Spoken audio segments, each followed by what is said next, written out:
All right, so we'll go afternoon. Welcome, everyone. And we're going to go ahead and get started with our webinar this afternoon. My name is Danny Lauer, and I'm the Assistant Director and Coordinator of Adult and Alumni Career Resources here in the GVSU Career Center. As we begin, we'd love for you all to introduce yourself in the chat by sharing your name, what program you're in, or what you're studying, and maybe just a little bit about why this session was interesting to you and why you're here today. We are hosting this webinar in partnership with the Graduate School, and we're committed to supporting Grand Valley students throughout their career development, professional growth, and this is just one way that we do that. So I am going to introduce our facilitator today, Kaylee Wolkin. Kaylee is a certified career development career coach, as well as a licensed professional counselor in both Michigan and Indiana. Her private practice, Lookout Point Career Coaching, she guides clients towards finding renewed purpose and command over their life. She's also been a keynote speaker and has made several podcast appearances, including the Work Like a Laker podcast. Got to check that out. But she talks through topics around burnout, career, using AI responsibly, all the things. So we're very fortunate to have her with us. Before I turn it over to Kaylee, just a couple Zoom etiquette rules for today. We are recording this webinar and we'll share that all with you afterwards. We want to make sure if you have to conduct any business to mute yourself and mute your screen before doing so, and then letting you know we will have time at the end for questions, but feel free to drop those questions in the chat and we'll save those to talk with Kaylee about at the end. So yeah, with that, Kaylee, I will turn it over to you. Awesome. Thank you so much, Danny. I am really excited to be here, and I also just want to welcome you all. It's so incredibly important to me to talk on this topic, and I'm glad that you guys are here because I always tell people AI is here to stay. It's not something that I think we're going to avoid for the rest of our lives. It's already being integrated in so many ways. And I want people to be able to use it well in their career search in particular. It's one of the areas I see a lot of questions on, and I see a lot of ways that it can be used really well. So we're going to be covering a variety of ways that it can be used, and we're also going to discuss what some of the environmental or energy usage pieces are, just because that is, to me, a really important part of how we use it and why we want to use it effectively. So that we're using it efficiently. I will tell you all, big fan of audience participation. So I will ask you at times to respond in the chat, or I think it has the raise a hand notification or things like that. I'm going to ask you to do that at times. And there will be time for questions at the end as well, because I want to be able to answer any questions that you may have. But first things first, I want to tell you all a little bit about my AI journey so far. I would say that it started off with doing kind of the getting your feet wet pieces. I was a little bit nervous with using it at first, and so I just do kind of the silly questions. I think one time I did hey AI, let's have some fun. Let's come up with lists of therapy practice names for Taylor Swift fans.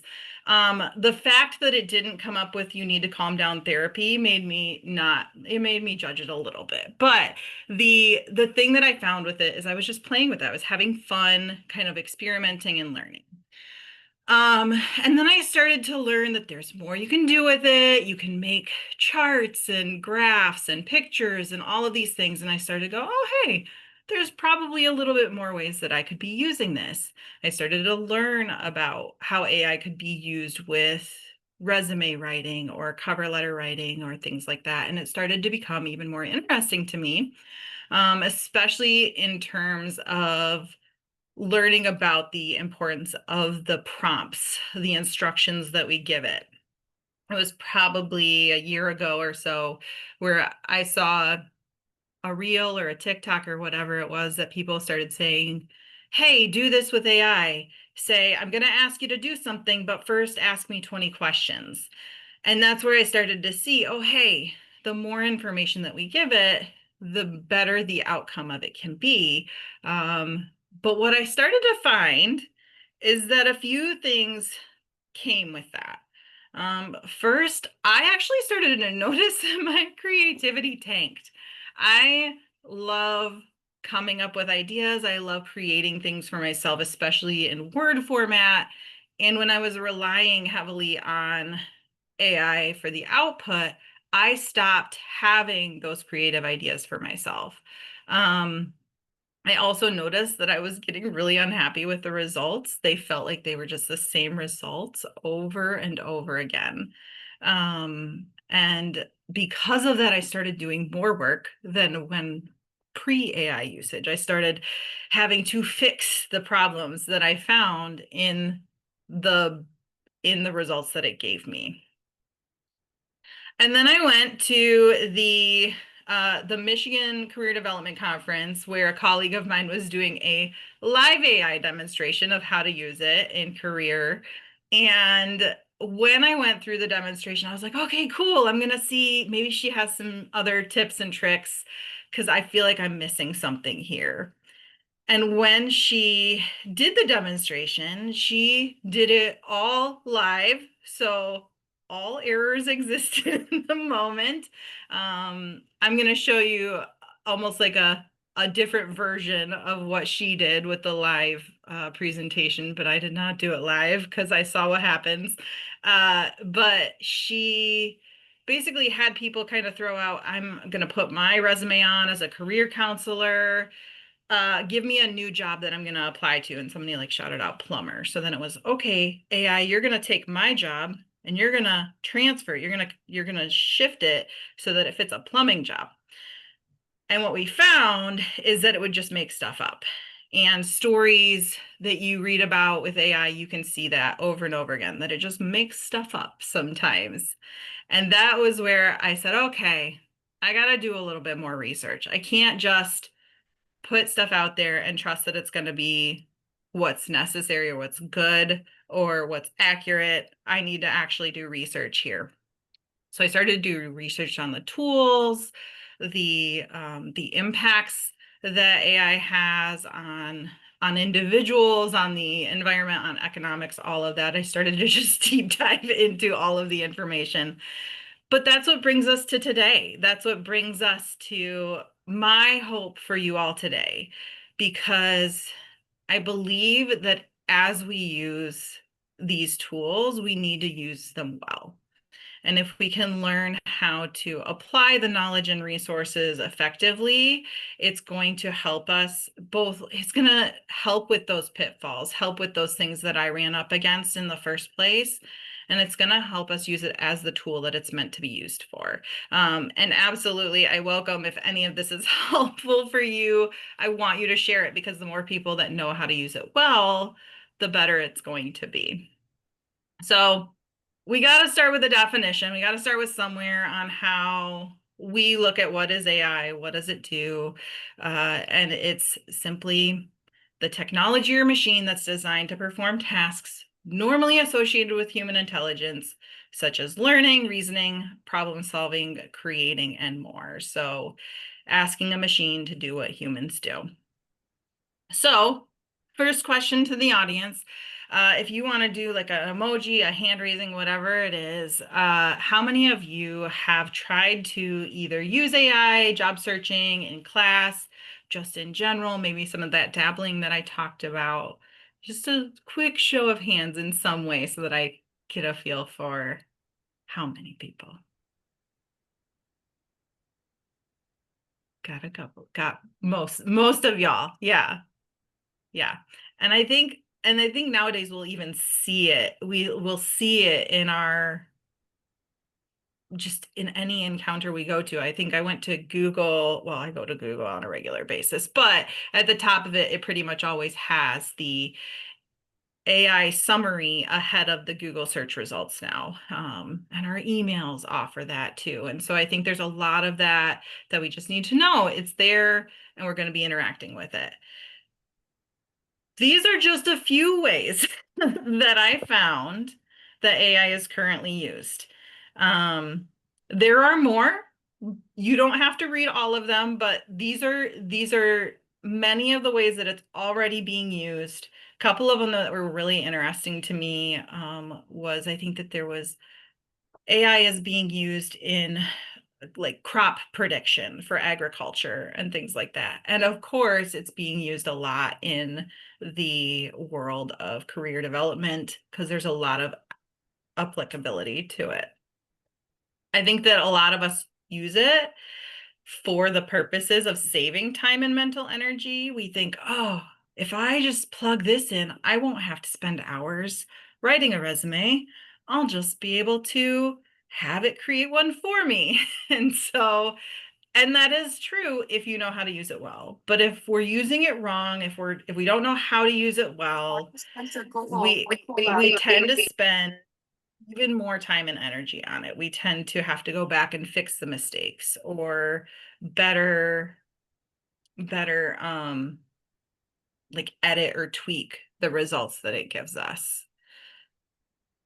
But I do think that it is a powerful tool for career exploration. It helps us think outside the box sometimes. I do know I said that it can impact our creativity, but the beautiful thing is that when we use it well, we also can expand on what possibilities are out there. Um, I have had times where we plug in the results and I say, I'm going to need some non-traditional job pivots for this person. Here are their assessment results. Give me some ideas. And then it will give some ideas that would not have come to mind without its analytical piece in place. Um, it teaches us how to use the right words. And what I mean by that is you'll hear a lot in career work about keywords or applicant tracking systems, and that jobs, when they're looking at the best employees or potential candidates, they are looking for those words. And so we can use AI to help us analyze and come up with the correct words to use in a particular application or conversation with a person about what we're looking for. And I also think it can build our confidence. I think that when we use AI well, it shows us the possibilities of what we can do as individuals in our career fields. It shows us things like what the salary expectations are. It can show us what the market trends are. And so I think it's an incredibly powerful tool, and I want you to be able to feel comfortable with it because I know it can really help fast track the career work that you do. So these are a few ways that I see it in career development. These are all the beautiful thing, and the resources and links. I'm going to have a page at the end for it, but I will make sure, Danny, that you have these specific links. The NCDA, the National Career Development Association, has a page that has these resources listed, but then they have links for all the different types of resources. So they'll have career exploration resources and then have links for the different AI models that do career exploration and so on. It often gets used with resumes, but the beautiful thing is that we can actually use AI to, again, career path and figure out, hey, I know I want to go kind of this direction. I know I kind of want to enter into this industry, but I don't know more than that. And giving it information and things like assessment results, it can actually career path plan for you. It can evaluate, it can do a side-by-side comparison of your resume to a job description. And what I've found is older applicant tracking systems, ATSs, tend to look specifically for keywords. So if you're applying to a marketing job, it will look for marketing type keywords.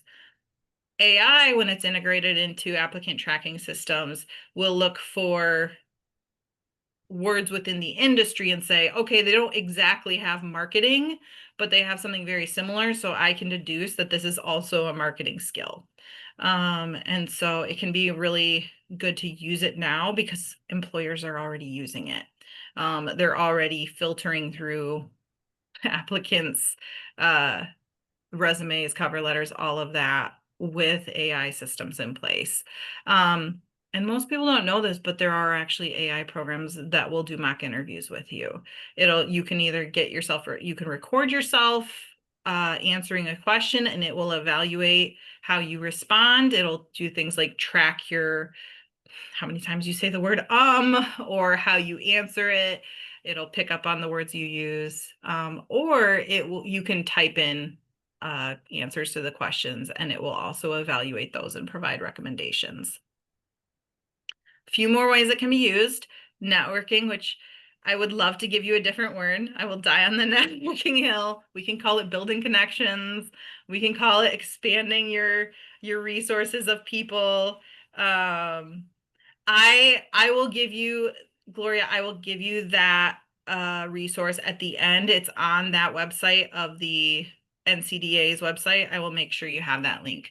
The way that we have use AI for things like building connections often is in terms of evaluating, like getting an idea of what a person is. Again, remember that this is taking what a person could do and having a computer do it instead. And I do want to prep you guys, like I almost feel like I need to make sure you know this. LinkedIn, you can ask AI to scan somebody's profile and give a summary of kind of who they are and what they do. So your LinkedIn profile can be scanned by AI if it's, I think it's got to be available to the system to see it, but you can do that. You can scan it and get a summary of the person. Things like employers can use it to screen applications. And again, like I talked about market trends and like salary data so that you have more information for yourself. So here's where we're going to practice. We're going to go through two prompts. I'm going to show you two ways that we might approach having AI draft a resume. The one, yeah, Rayma, sorry, I'm responding to some of these as I see them. There are some websites I cannot tell you what it is because I am not a web developer, but there are some websites that have somehow blocked AI scanning and scraping the data, usually places like Google and Microsoft. You cannot scrape their websites, but others without those security pieces can be scraped. But we're going to talk about two prompts, a basic one and a detailed one, and we're going to look at what happens in these prompts. So a basic prompt would be what we usually do. Help me write my resume for a marketing position at a company. And for the sake of this, I'll do for a marketing position at GVSEO. And then the second prompt that we have is much more detailed. And the difference between these two is one is simply saying, hey, this is the outcome I want in general. The second prompt is saying, I want this outcome. I want to have a resume for a marketing position. But also, as you build this, I want you to follow this set of instructions. So the best way to do this is quite literally, what is it that you want? And then follow it with some specific instructions. The reason that this is a better way to do it is because if you don't do this, you'll get your result and then you'll ask it to do it again with a new set of instructions, and you'll ask it to do it again. And that tends to use and waste a lot more energy with AI than if you had just given it the instructions in the first place.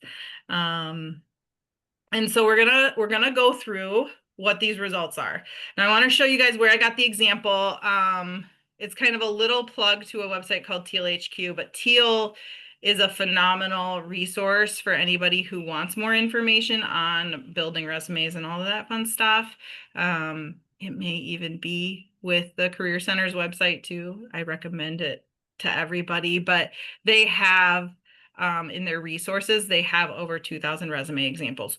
I literally just took a marketing resume example. I took this one, I copy and pasted it into my ChatGPT prompt along with the other parts of it, and then I got the results.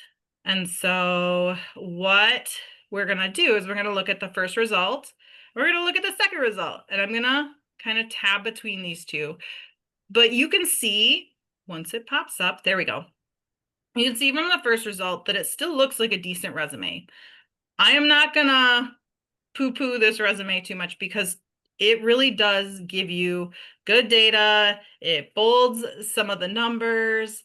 It's structured well. The things I would change are very formatting based. Like up here, I usually put this all on like a header and on a single line.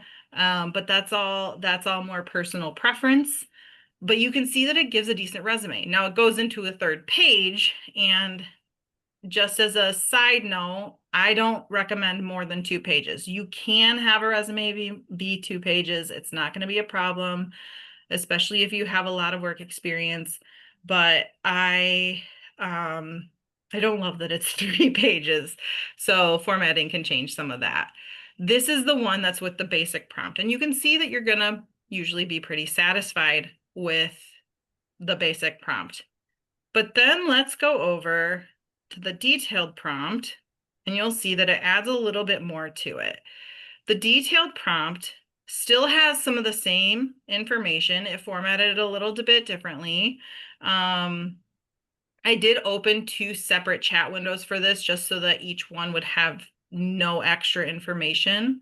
But in this one, it formatted it a little bit more. It bolded things differently. It provided more information, but what it also did, a couple of things. One, the key skills section is so much more powerful like this because it also gives you not only just a list of skills, but it explains where those skills show up in your previous work. And then it has this achievements highlight, which I will recommend in any resume. I will recommend it be at the top of a page for human eyes. But to have an achievements section is a really powerful section.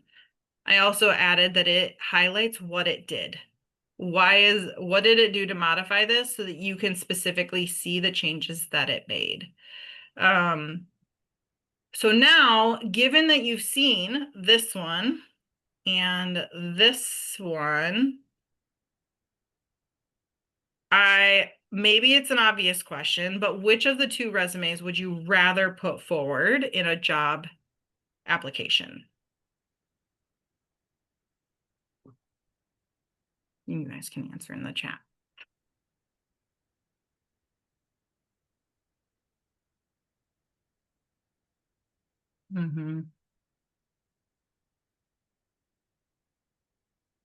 Yeah. I think a lot of times it's powerful for us to be able to see them side by side so that we can know, like, yeah, this is fine, but what are we missing if we just go with the basic prompt?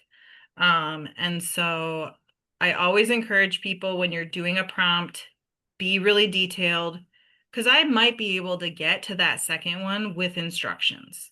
I might be able to add those instructions in and say, okay, this resume is good, but can you now list 10 relevant marketing skills tailored to the company? And things like that. And so we can start to get into getting there, but it takes more effort and more energy. So now, one more question for you guys, but what are some of the limitations or concerns that you may have with using AI? We're going to kind of shift gears a little bit, but I want to hear some of the concerns or limits that you know about with using AI. False information. Yep.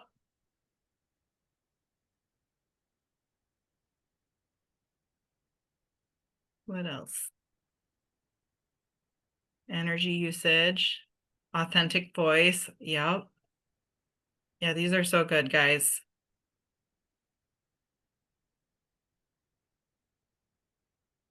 Yeah. Yeah, it's people will say like you can kind of see when, yes, Trista, the people will say that you can kind of start to tell what is an AI versus not. Now, there's the joke about the images because you'll have like funky hands and stuff, but people will talk about, I forget the name of it, but it's like the dash that goes in in resumes in particular. Actually, I bet I can find one in here. I bet I can find one if I look quickly. But a lot of times AI will give us this like weird dash, and it's really easy to see those. Of course, this one doesn't. Um, it's learning. This dash right here, normally you'll see it in other parts of a writing, and people are like, oh, that's AI, because AI is the only thing that uses that dash. So I do think there are a lot of ways. Yes, and emojis. It just decides that you are an emoji happy person. Um, so yeah, you guys are nailing it. Heavy reliance on bullet points, nailing it. And the most common ones that I see and I've heard about, some of these are things you guys have talked about, but one of the other things that I think is really important to know is there is not a lot of transparency in terms of how AI is used, what is happening to the data, so some of the privacy and data concerns. There are job losses from it. I know we get scared about, oh, AI is not going to take our jobs, but there are job losses that have happened. I have a friend in uh, web development who she's told me her job is ask them to do as much as they can using AI and document what they're doing. And I go, they're gonna replace you. She's like, I know, but I can't do anything about that part. But there is this risk of, okay, what do we do if that's gonna come up? I already mentioned the creativity loss, the security and legal issues. The One of the stories that I have heard is that, and we'll hear that AI makes stuff up, the false information, but it also will provide things like legal advice. And then it'll have the little disclaimer at the end that says this isn't legal advice, but people are following the things that are shared within AI as fact. And so there's a lot of risks there with um, what we use it for, how we apply it. My favorite story is how two attorneys used it in a case filing and then got found out that it was AI because it used like a fake case law as a citation and they didn't proofread. Please proofread. All the time, like one of my takeaways will be please proofread anything that you ask AI to do. But we're going to talk a little bit about specifically the economic and environmental resource drains, because that is an area that we do have at least a little bit more information on. So let's talk about just how much energy is used with AI. I'm going to start from a basic bit of assumptions, and I want to make sure you guys know these. This is data from 2024. Which is already outdated. They have already talked about the usage is at a rapid rate of acceleration. And so we're really at the lowest usage that we're going to be at in our existence. And so it is pulled from a year ago, but they assume 400 million weekly users. That is closer to a billion at this point, from what I understand. And it also assumes that those users are asking basic 5 questions a day. Tell me a joke or give me this output. And that ChatGPT is doing about 100-word response every time it responds. And every 100-word response consumes like a bottle of water.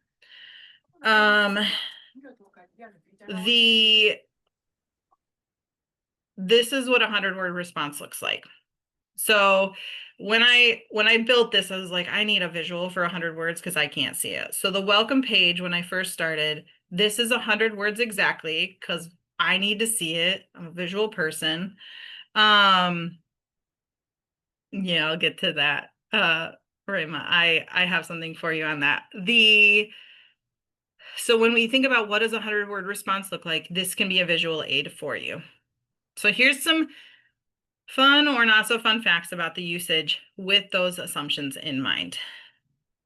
The usage of AI on electricity 1 day of usage is the equivalent electricity to power the Empire State Building for 540 days or to charge 8 million smartphones. The usage in 1 week is 4 times the electricity for Super Bowl Sunday, and that includes all of the TVs that are turned on to watch it, all of the actual dome, stadium, everything. Um, it is also the equivalent of lighting the Las Vegas Sphere for 3 entire years.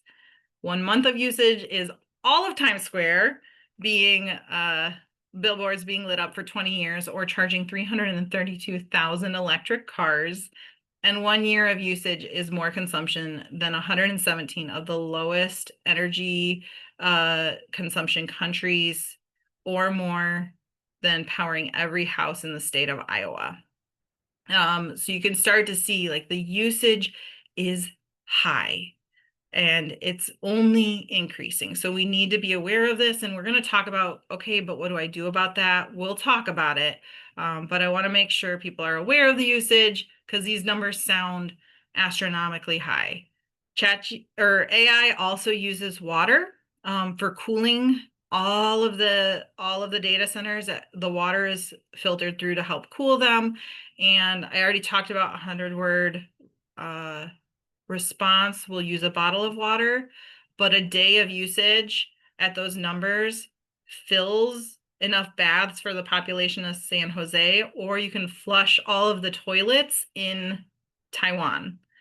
1 week uses the water, all of the water in Disney World for 2 weeks, or it could fill 864 million Stanley Quencher cups. These are just visualizations for people to see that that Business Energy UK shared in their visualization. 1 month of usage can fill 1,780 Olympic swimming pools, or give everyone on the planet 2 glasses of water. That one hit me really hard, that 1 month of usage could give everybody on the planet 2 glasses of water. And then a year of usage could fill the Central Park Reservoir 14 times over, or keep the Bellagio full for 1,190 years. Again, these numbers feel so big and so high. So I always like to see if I can find more information. Like, are people really saying that this is the usage? Because people will argue with me and they say, yeah, people will say, Kaylee, those numbers aren't real. So I try to find more information in other areas. And I found another person who said, okay, the numbers are off. It's actually a tenth of what was previously estimated. But as you look at their chart, when it's used for these longer form content, and most people, the long input query is what we're doing, just so you know, and that is about 3 kilowatts, which is what the resources we're using. But they're saying, well, we think it's like a tenth of that. My argument is, okay, cool. I'm going to go back to this slide. A tenth of usage. So let's just do some math. It could power the Empire State Building for 54 days. It could charge 800,000 smartphones. Like, the numbers are still high, even if it's a tenth of the usage. Same with the water consumption.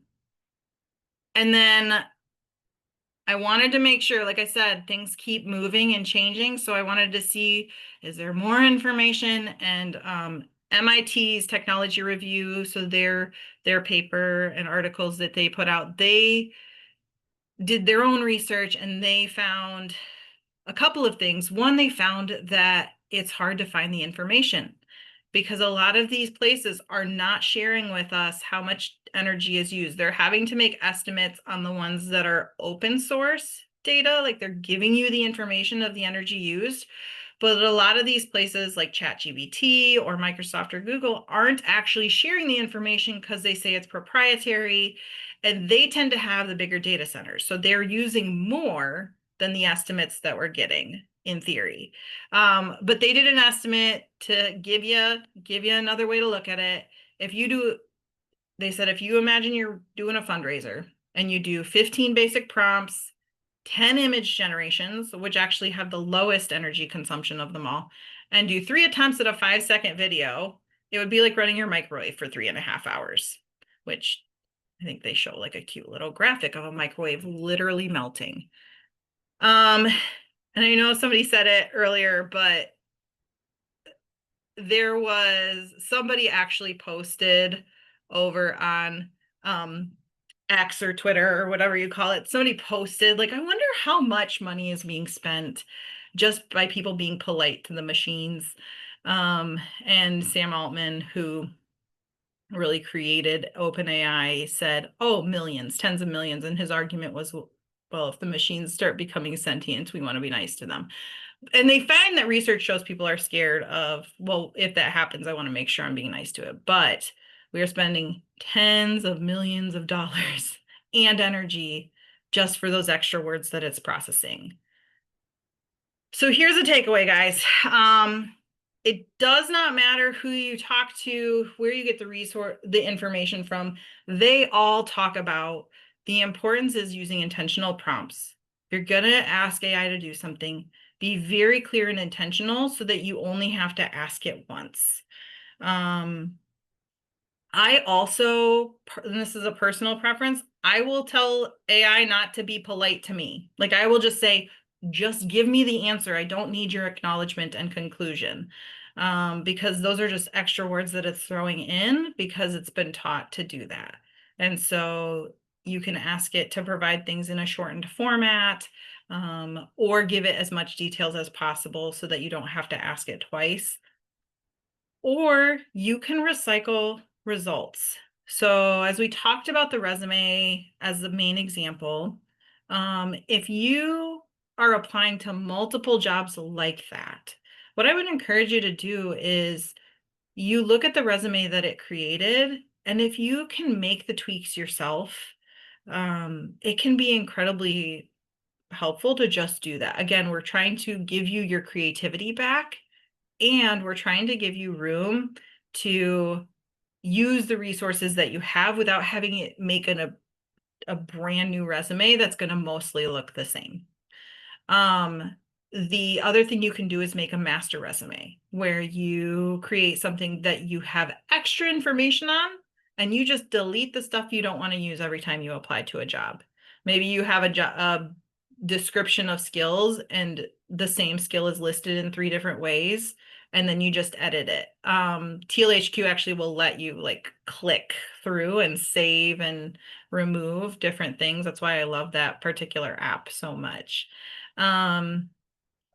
But it is always good to try and save and reuse the stuff that you have. So, like I said, these are some of the references. This is the names of the articles or the web pages that I use. And again, I will make sure you guys have these links. But these were all referenced throughout this presentation today. The last thing I want to make sure you guys know that you have available to you is that GVSU has a career center that provides so many incredible resources to you as students.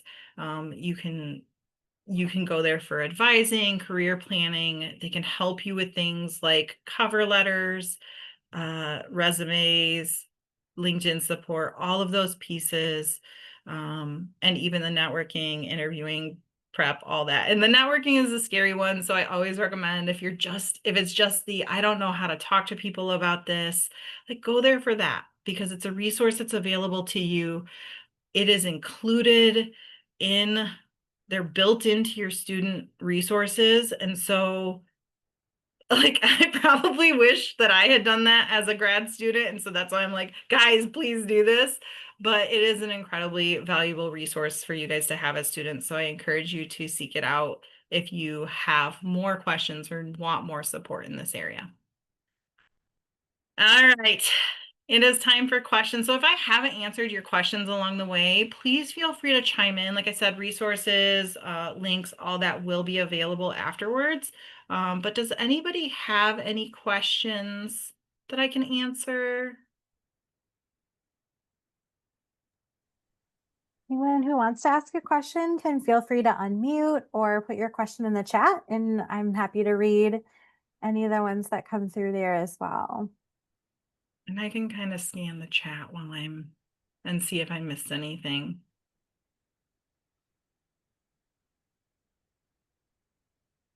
I'm also reading people's introductions. So welcome to those that shared your intros.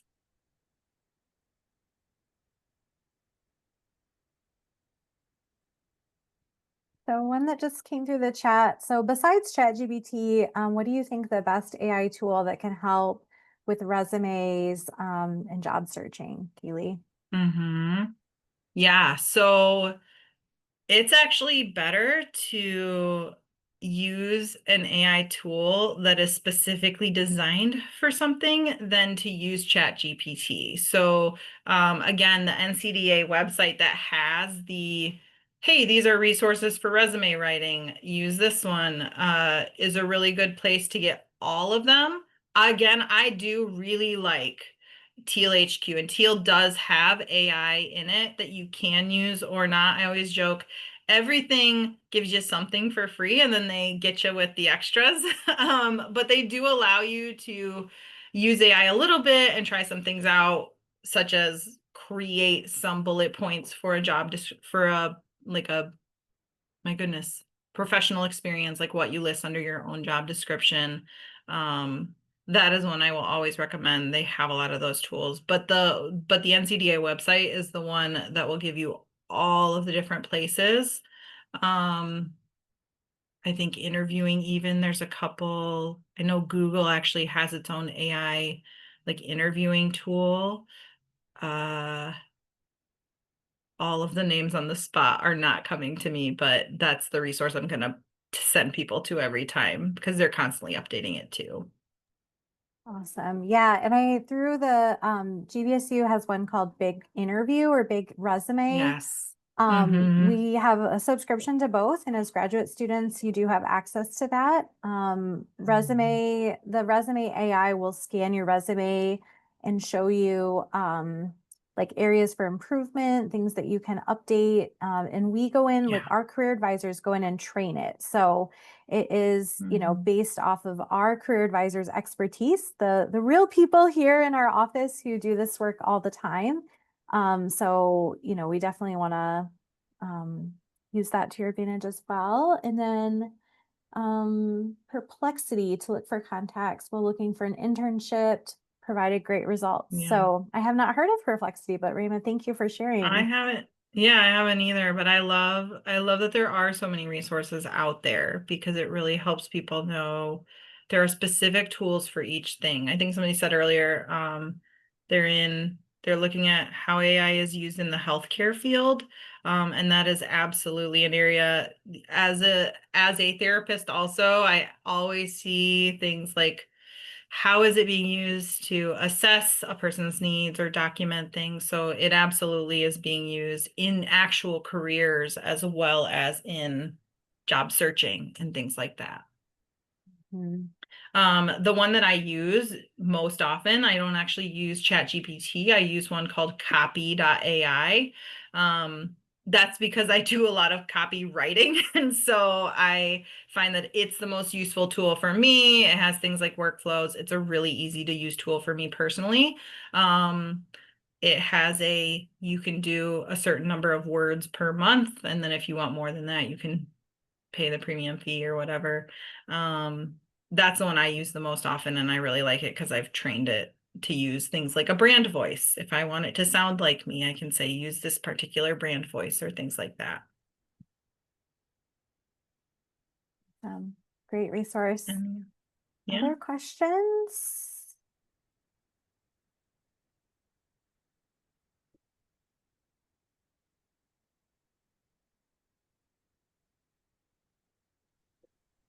Danny, I'm not sure if you shared the link earlier, but do you want to share how students can reach out to the Career Center or set up an appointment time with them to go over any of these things or meet to talk about their resumes? Absolutely. Yes. Let me share. So we do all of that on Handshake. So the platform you use to register for this event, we use Handshake. So you can schedule a career advising appointment on Handshake. And we also have Career Lab, which this website I just linked has information about Career Lab, which is our drop-in space that you can just drop in and talk to an advisor, have your resume reviewed, cover letters reviewed, ask any good questions, things like that. So yes, that is all linked on that page. Another question that popped in is recommendations for creating a brand voice. Yeah, I love this question, Josie. So there are two ways you can do this. If you have a already written copy of something that's yours, you can put that in if you feel that it represents kind of how you speak or what you present as in a career. You can absolutely do that, and you can paste it, and you can ask any AI platform. Typically, you can ask it to analyze it and say, analyze this and develop a brand voice. Again, like the more instructions, the better. I'm giving you the basic prompt, but you can give it a thorough writing. The way that I've always done it is I have websites, and so I will send it my website link and say, scrape this and get a brand voice. But the other thing that you can do is you can ask it, you can say, I want to develop a brand voice, and you can ask it to ask you questions that will help it develop that voice for you. And so there are multiple ways you can approach it, but again, I always think the more instructions in the first prompt, the better. So if you say, ask me X number of questions, be very specific about the types of questions. Be specific about the number of questions. If you think you only need to give it 10 answers, then only give it 10 answers. I have said, ask me questions, and it will just keep going. And so you want to be specific about how many it's asking and the purpose of the questions being about, ask me about my values, ask me about my interests, my motivations, my purpose, like those kinds of pieces.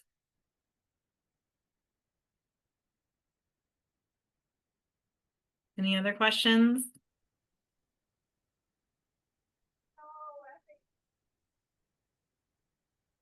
Yeah, happy to help, Josie. I'm glad it was helpful.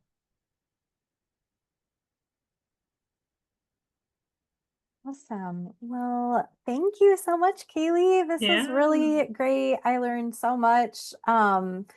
It's always one of those things where like you think you know how to use AI and then you're like, wow, there's so many things I did not think of.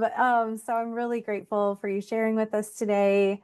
Like you said, we'll have the recording available for everyone afterwards as well, and pass it along to friends and classmates and folks who you find or think might find this helpful. We want to make sure to spread the good information around. So yeah, thank you all. Yeah. Thank you. Thank you.